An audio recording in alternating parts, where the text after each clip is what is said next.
Quand vous avez pris le lit, il faut associer les régulateurs dans ce combat et arriver à se concerter toute l'année pour élaborer la stratégie pour affronter la CAF autour de ça. Donc c'est un travail continu d'intelligence face à ce lobby qui a été façonné sur notre tête. Pas les matchs d'avant, j'ai autre chose à regarder. Je pense que la question du narratif, quand j'entends l'intervention du DG de la RTS de M. Ball, ce sont deux interventions de deux responsables de chaînes publiques. Je vous signale que moi je suis producteur. Je suis producteur depuis 30 ans, je produis des contenus, que ce soit du flux, de la fiction. Je produis des séries dont j'ai passé toute ma vie à négocier avec des chaînes l'opportunité de voir diffuser mes contenus. Et les contenus de mes contenus parlent bien des narratifs africains.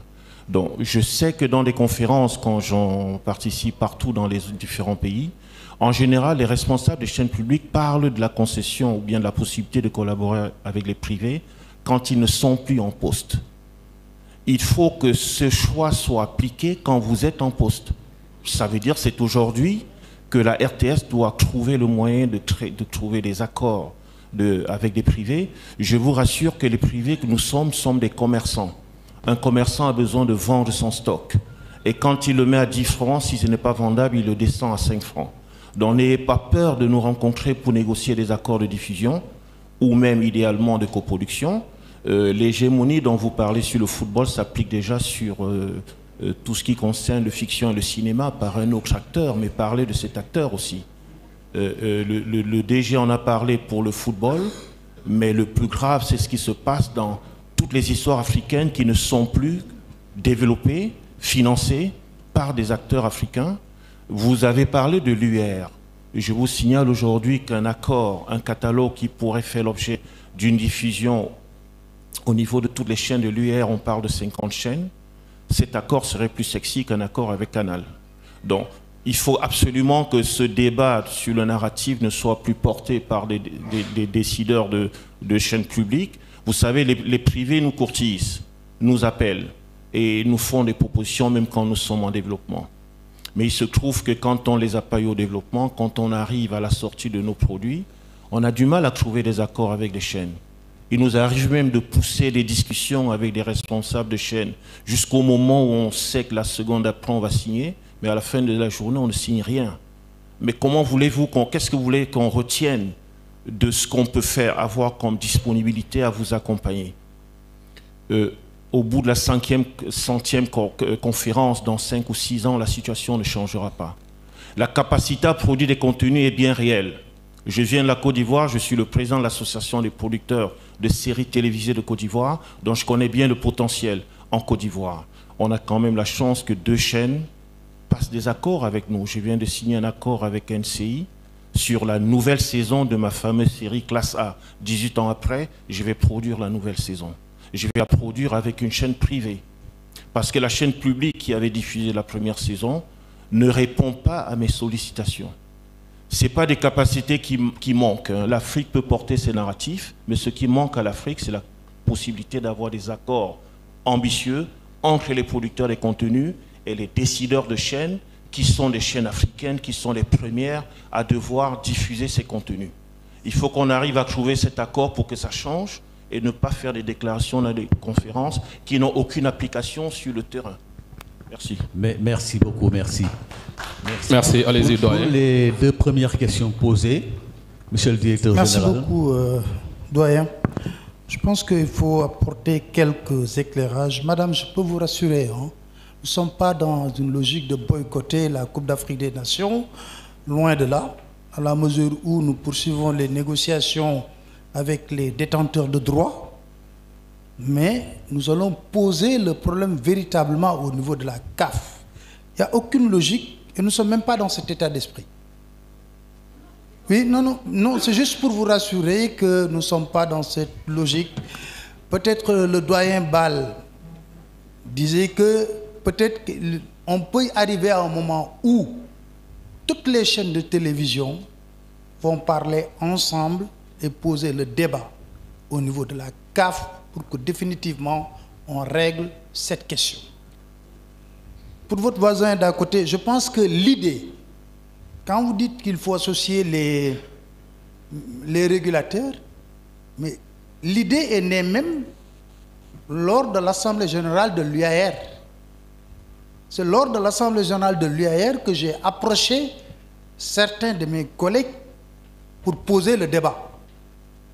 Et nous parlons pratiquement chaque jour ou chaque semaine pour évaluer la situation. Et l'UAR, à travers Grégoire Nyanka, avait même décidé de s'impliquer dans ce combat-là. Donc, ce n'est pas quelque chose que nous voulons porter le lead, mais il fallait tout d'abord, au commencement, élaborer une lettre de contestation, proposer cette lettre à nos différents collègues qui sont directeurs généraux pour qu'ils approuvent d'abord la teneur de cette lettre avant qu'on porte nos signatures et qu'on l'envoie au niveau de la CAF. Mais ce n'est pas le Sénégal qui porte le lead ou le combat. Mais il fallait quelqu'un qui va aller quand même pour déclencher les, entre guillemets, les hostilités pour qu'on puisse régler cette question. Pour revenir sur une autre question, les télévisions, les chaînes publiques, aujourd'hui, je parle du Sénégal, vous regardez sur les chaînes privées, toutes les chaînes privées ont la latitude d'avoir des séries diffusées en prime time à 21h. Mais les chaînes publiques, nous avons des contraintes qui sont institutionnelles. Vous ne pouvez pas signer un contrat avec quelqu'un qui est détenteur d'une série et vouloir diffuser cette série en prime time au même moment où l'État a besoin de cette fourchette. C'est ça la réalité. Raison pour laquelle nous pensons tout prochainement ouvrir, pas ouvrir, mais lancer la RTS2 comme une chaîne sportive et culturelle. Sa vocation initiale. Nous y travaillons depuis 4 mois, tout est fin prêt. Bientôt, avec l'arrivée de la CAN, nous allons offrir la possibilité à tous les producteurs qui le souhaiteraient d'être en partenariat avec la RTS.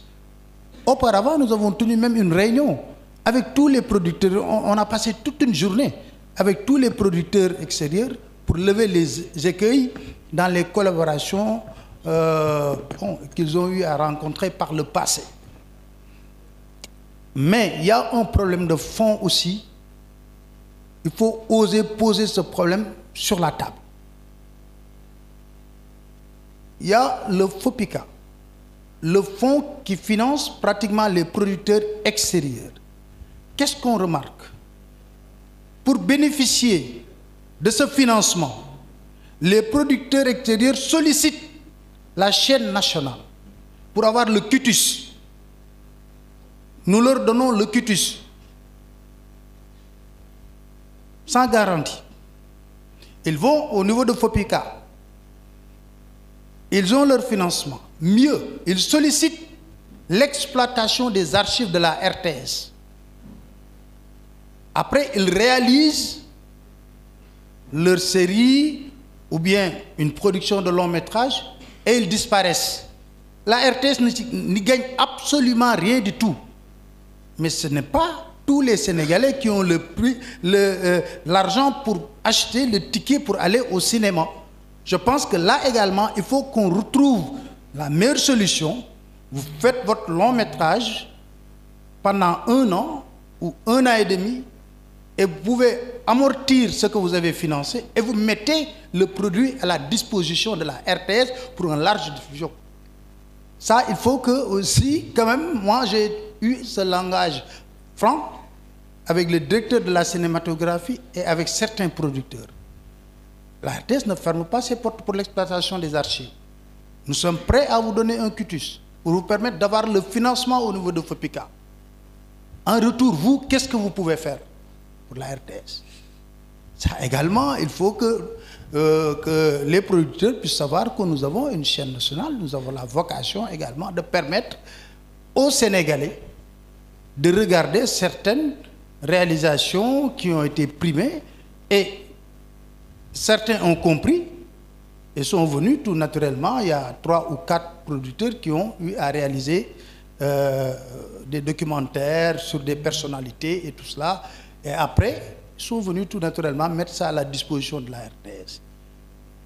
Ça, c'est le second point sur lequel je voulais intervenir. Doyen, si vous permettez, rapidement. Très rapidement, il n'y a plus de dogmatisme entre la radio et la télé. Ce n'est pas des frontières hermétiques fermées. Vous ne pouvez pas, pour moi, ma conviction, vous ne pouvez pas venir à la RTS dire, voilà, ça c'est la radio, ça c'est la télé. Nous sommes à l'ère de mutualisation de nos efforts entre la radio et la télé. La notion de radio filmée, mais ce n'est pas une création comme ça, on a pu voir que ça nous permet de remplir. Parce que si on regarde l'historique entre la télé et la radio est beaucoup plus libre que la télé. En termes d'invités, en termes de personnel, surtout politique, en termes de beaucoup de réalisations, la radio, on n'a pas besoin aujourd'hui de dire que la radio ne peut pas aider la télévision ou vice-versa. L'essentiel, il faut retrouver l'harmonie entre la radio et la télé. Il y a des journalistes qui ont été à la radio, mais qui sont formidables à la télévision. C'est le contraire d'ailleurs qu'on a du mal à trouver. Des journalistes qui sont au niveau de la télé, qui viennent appuyer la radio. Mais je pense qu'il faut avoir l'intelligence de mettre en place une parfaite harmonie entre la radio et la télé pour qu'on puisse vraiment travailler en parfaite synergie. Donc, dernière réaction par rapport à cela. Vous savez, aujourd'hui, au Sénégal, à l'heure actuelle, il y a beaucoup de maisons de production qui quittent le Sénégal. Beaucoup de maisons de production qui quittent le Sénégal.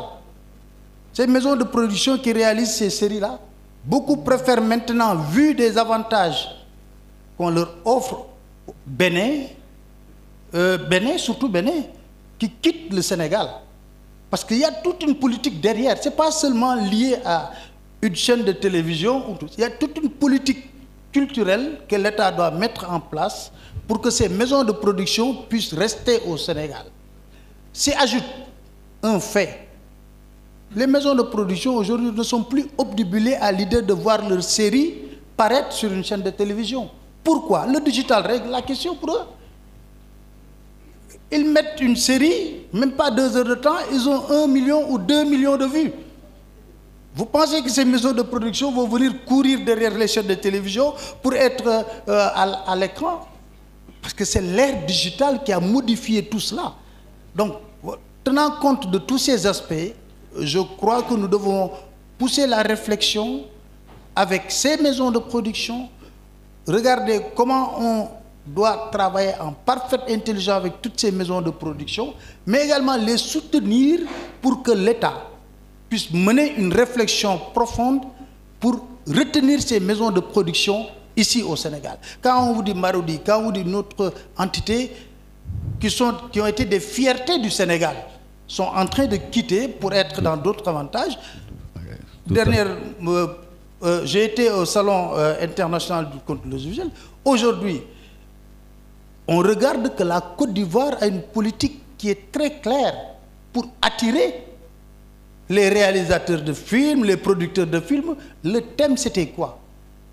Abidjan, terre de tournage, si mes souvenirs sont exacts. Et on a diffusé un dernier film qui a été réalisé à Yamoussoukro. Et l'apport n'a été que le fait d'ouvrir les portes de Yamoussoukro. Et le ministère du Tourisme y gagne parce qu'on vend la destination de la Côte d'Ivoire au-delà du film qui a été réalisé.